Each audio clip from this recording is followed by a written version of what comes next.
नमस्कार। यहाँ हम आपको लेकर चलते हैं उन अद्भुत कथाओं की ओर जो सिर्फ सुनने के लिए नहीं बल्कि जीने के लिए होती हैं। आज की कहानी है राधा और कृष्ण की शादी क्यों नहीं हो सकी और किसके श्राप के कारण उनका मिलन अधूरा रह गया।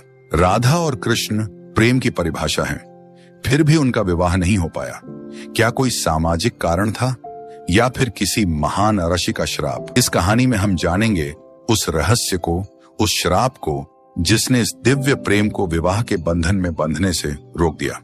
आइए शुरू करते हैं। द्वापर युग की बात है। व्रज भूमि के यमुना तट पर एक मधुर सी दुनिया बसी थी। वहां थे श्री कृष्ण, नटखट और मुरलीधर, सृष्टि के परमात्मा, और थी राधा, प्रेम और भक्ति की प्रतिमूर्ति। उनका प्रेम सीमाओं से परे था। हर गोपी कृष्ण को चाहती थी, पर श्री कृष्ण केवल राधा को पूजते थे। लोग बार बार पूछते थे, जब राधा और कृष्ण का प्रेम इतना गहरा है तो विवाह क्यों नहीं हुआ?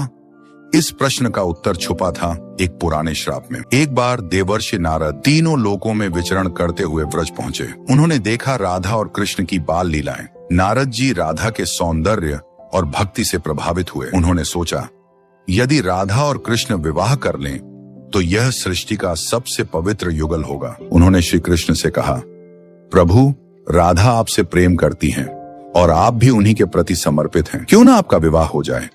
श्री कृष्ण मुस्कुराए और बोले, देवर्षि, समय आने पर आप समझेंगे कि हमारा प्रेम विवाह से ऊपर क्यों है। अब चलते हैं समय के पहिए को पीछे। पूर्व युग की बात है। एक अप्सरा थी तुषारिका। वह विष्णु भगवान की अनन्य भक्त थी। वह चाहती थी कि उसका विवाह स्वयं विष्णु से हो। एक बार उसने ध्यान मग्न नारद मुनि के सामने विवाह का प्रस्ताव रखा। नारद जी उस समय विष्णु साधना में लीन थे और किसी स्त्री के समीप नहीं जाना चाहते थे। उन्होंने तुषारिका से कहा, मैं तुम्हारे योग्य नहीं हूं, तुम्हारा प्रेम मोह है, भक्ति नहीं। यह सुनकर तुषारिका क्रोधित हुई और बोली, नारद, तुमने मेरा प्रेम अपमानित किया है। मैं श्राप देती हूं कि जब तुम अगली बार किसी प्रेमी युगल का विवाह कराने जाओगे, उनका मिलन कभी नहीं हो पाएगा। नारद जी स्तब्ध रह गए। उन्होंने कहा, यदि तुम्हारा श्राप न्याय संगत है तो वह फलित होगा, पर यदि प्रेम सच्चा होगा तो वह श्राप भी प्रेम की महिमा को रोक नहीं पाएगा। कई युग बीत गए।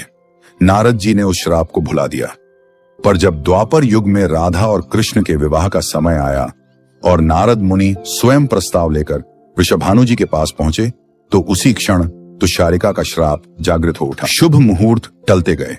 विवाह की तैयारियां बाधित होने लगी। कभी यमुना उफान पर आ जाती, कभी आकाश में काले मेघ गरज उठते। वृंदावन में मानो समय रुक गया।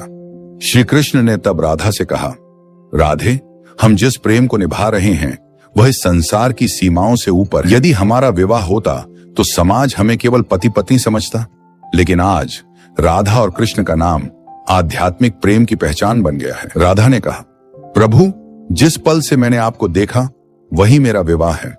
मैं आपकी हूं, सदा, सर्वत्र और सनातन रूप में। श्राप केवल बाधा नहीं था, ये एक साधना थी।